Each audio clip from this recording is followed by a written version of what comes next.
Hello friends, welcome to vocab with Nikunj. और ये है आज का एडिटोरियल। ग्रीन वॉशिंग मतलब हरे रंग में पेंट करना, मतलब कि हरियाली को दिखाने की बात कर रहे हैं। ये हरियाली बढ़ाने की बात कर रहे हैं। और amendments and the forest conservation amendment bill, ये जो फॉरेस्ट कंजर्वेशन अमेंडमेंट बिल आया है इसके बारे में। Changes to conservation laws must be backed by scientific evidence. जो चेंज हो रहा है कंजर्वेशन लॉज में, कंजर्वेशन का मतलब होता है किसी चीज को प्रोटेक्ट करना, बचा के रखना। ठीक है, तो ऐसे लॉ जो फॉरेस्ट को बचा के रखे, उनमें चेंज हो रहा है। और ये चेंज जो है वो साइंटिफिक एविडेंस इसके पीछे होना चाहिए। ठीक है। This bill that is being deliberated, deliberate मतलब कि सोच समझ के कुछ करना। डेलिब्रेट एज अ वर्ब जब करते हैं तो बोलते हैं ये मतलब होता है कि कुछ सोच समझ के प्रॉपरली उसके बाद कोई डिसीजन लेना।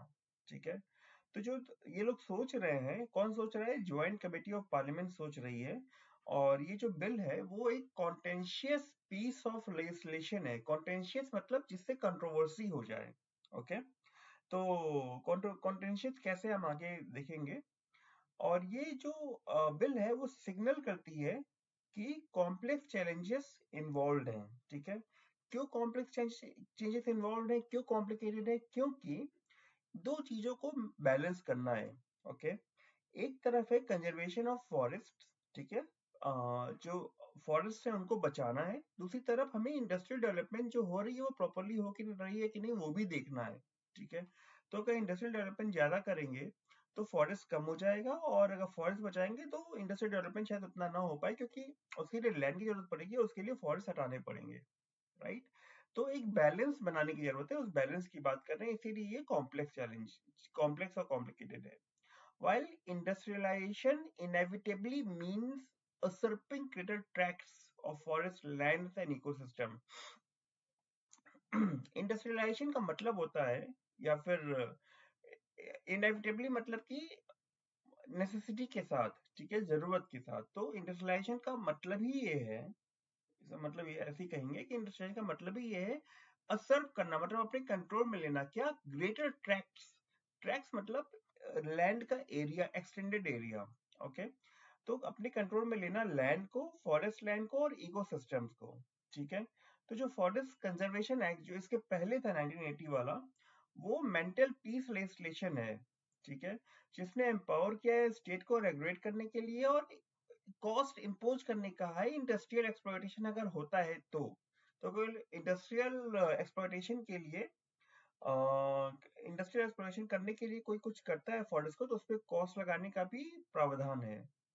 तो originally meant for notified forest, जो ये एक्ट था, फॉरेस्ट कंजर्वेशन एक्ट, ये इसका वो था कि मतलब ये किनको कवर करता था? ये नोटिफाइड फॉरेस्ट को ही कवर करता था। ठीक है, लेकिन लैंडमार्क की सुप्रीम कोर्ट जजमेंट आया, उसमें तमिलनाडु के, नहीं sorry, not Tamil Nadu, TN Godavarman Thirumulpad case जो था 96 का, उसमें उसने क्या किया? ब्रॉडेन कर दिया स्कोप को, मतलब कि नोटिफाइड फॉरेस्ट के अलावा कुछ और फॉरेस्ट को भी इंक्लूड करने की बात कही।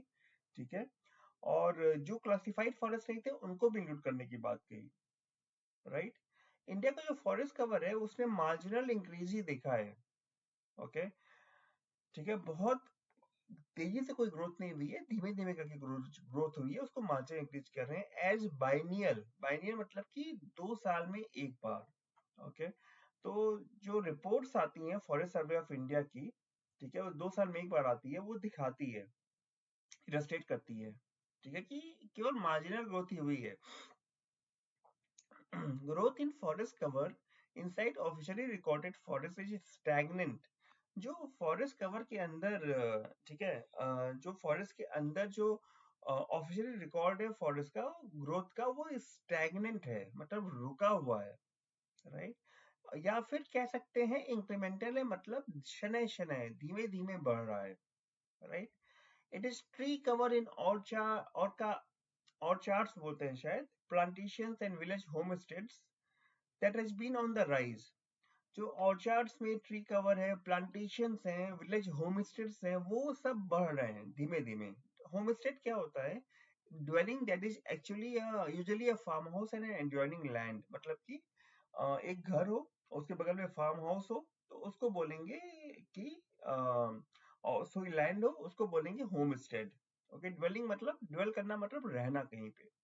तो ये सारी चीजें राइज पे है, मतलब बढ़ रही हैं।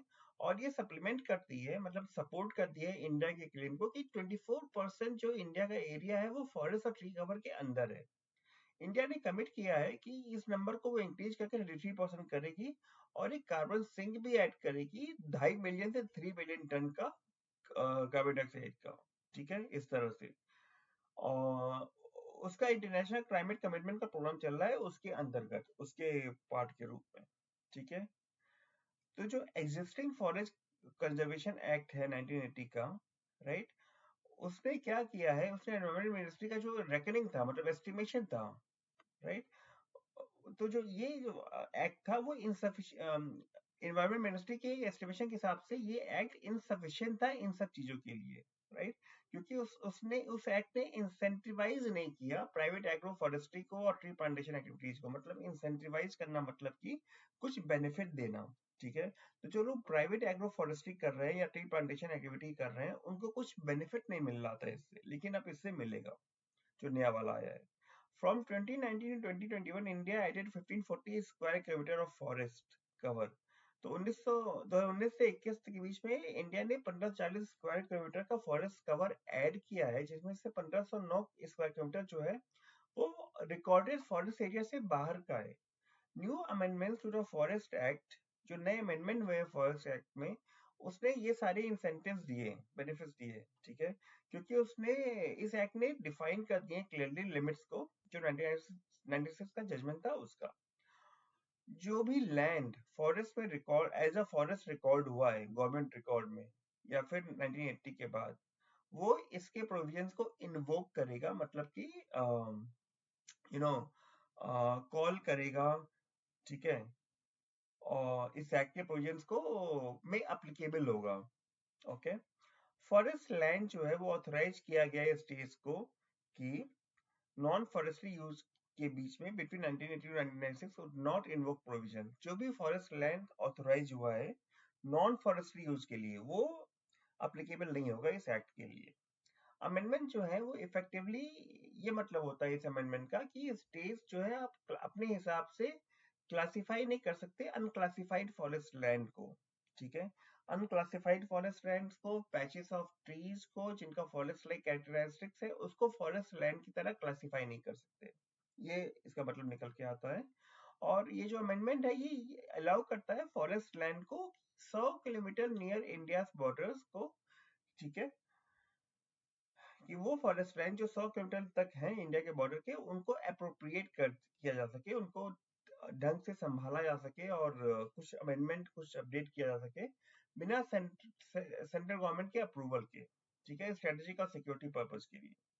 जो प्राइमरी क्रिटिसिज्म है, जो मेन आलोचना हो रही है यहाँ पे, वो ये है कि ये अमेंडमेंट जो है वो कुछ कंट्रीब्यूट नहीं कर रहे हैं कि नेचुरल फॉरेस्ट को रीजनरेट करने पे कुछ फोकस नहीं है उनका, इस इस अमेंडमेंट का। ठीक है, लेकिन वो इंसेंटिवाइज कर रहे हैं अफॉरेस्टेशन को, ओके, कॉमर्शियल एंड्स के लिए। मतलब कि अफॉरेस्टेशन का मतलब होता है कि फॉरेस्ट को कंजर्व करना, राइट, और उसको राइट, नॉट कंजर्व करना, कन्वर्ट करना। जो बेयर लैंड है उसको फॉरेस्ट में कन्वर्ट करने को फॉरेस्टेशन कहते हैं। लेकिन प्रॉब्लम ये है कि जो अमेंडमेंट है ये इंसेंटिवाइज कर रहा है, मतलब बेनिफिट दे रहा है अगर कॉमर्शियल एंड्स के लिए इनका यूज हुआ, जो भी फॉरेस्ट बन रहा है उसका, तो कॉमर्शियल यूज के नहीं होना चाहिए, राइट। यही इनका पॉइंट है। तो यही वरिंग बात है, चिंता करने वाली बात है कि जो पार्लियामेंट्री कमेटी है, ठीक है, उनके पास स्टेट्यूटरी प्रिविलेजेस हैं। स्टेट्यूटरी का मतलब कि कुछ लॉ बने हैं, कुछ इंस्टीट्यूट्स हैं, उसका उनके पास प्रिविलेज है, उसकी उसकी ताकत, उनकी शक्ति उनके पास है। उन्होंने कोई ओपिनियन एक्सप्रेस नहीं किया या सजेस्ट नहीं किया कि आगे रास्ता कैसा हो। ठीक है, वो क्या है, ये कह रहे हैं हिंदू वाले कि ग्रूमिंग द प्राइवेट फॉरेस्ट, मतलब कि प्राइवेट फॉरेस्ट को यू नो थोड़ा सा ट्रिम करना, थोड़ी अच्छी अपीयरेंस देना, राइट, वो अच्छा है, थ्योरी में अच्छी बात है, लेकिन expecting them to be permanent carbon stock, कि वो हमेशा के लिए कार्बन स्टॉक बन के रहे। कार्बन स्टॉक मतलब कि फॉरेस्ट में जो बायोमास होता है, ठीक है, सॉइल, डेडवुड, लिटर जो भी है, उसे कार्बन स्टॉक कहते हैं। कि एक परमानेंट कार्बन स्टॉक बन के रहे, ये एक ऐसी थिंकिंग है जो विजुअल है, मतलब कि सोचना अच्छी बात है लेकिन इम्प्लीमेंट करना मुश्किल है। ये देखते हुए कि स्ट्रॉन्ग मार्केट इंसेंटिव्स हैं, ठीक है, कि उनको कार्बन क्रेडिट की तरह यूज किया जाए, ना कि कार्बन स्टॉक बना के रखा जाए। इसलिए कार्बन स्टॉक बना के रखना विशफुल थिंकिंग है, मतलब ऐसे थिंकिंग है जिसको इम्प्लीमेंट नहीं, जिसको हाँ एग्जीक्यूट नहीं कर सकते। तो ये कह रहे हैं why new climate realities might necessitate changes to the way. तो जो नई क्लाइमेट की वास्तविकताएं हैं, मौसम की वास्तविकताएं, वो ये जरूरी करती हैं कि जो चेंज है, अ, एक मिनट, हाँ, ये जरूरी बनाती हैं कि जो कंजर्वेशन लॉज हैं उनको इंटरप्रेट, कैसे इंटरप्रेट करना है, उसको जरूरत बनाती हैं। लेकिन ठीक है, लेकिन उनको रिगरस साइंटिफिक एविडेंस से भी बैकअप होना चाहिए, मतलब उसके पीछे एक साइंटिफिक एक्सप्लेनेशन होना चाहिए। ठीक है, तो ये था आज का ट्यूटोरियल। कैसा लगा आपको सेशन, प्लीज कमेंट सेक्शन में बताइएगा। ठीक है, और अगर ऐसे ही सेशंस चाहते हैं, अपनी वर्ड पावर बढ़ाना चाहते हैं ऐसे वर्ड से, तो यहाँ आप क्लिक करके लाइक कर सकते हैं, सॉरी सब्सक्राइब कर सकते हैं। चलिए, thank you for watching, bye bye.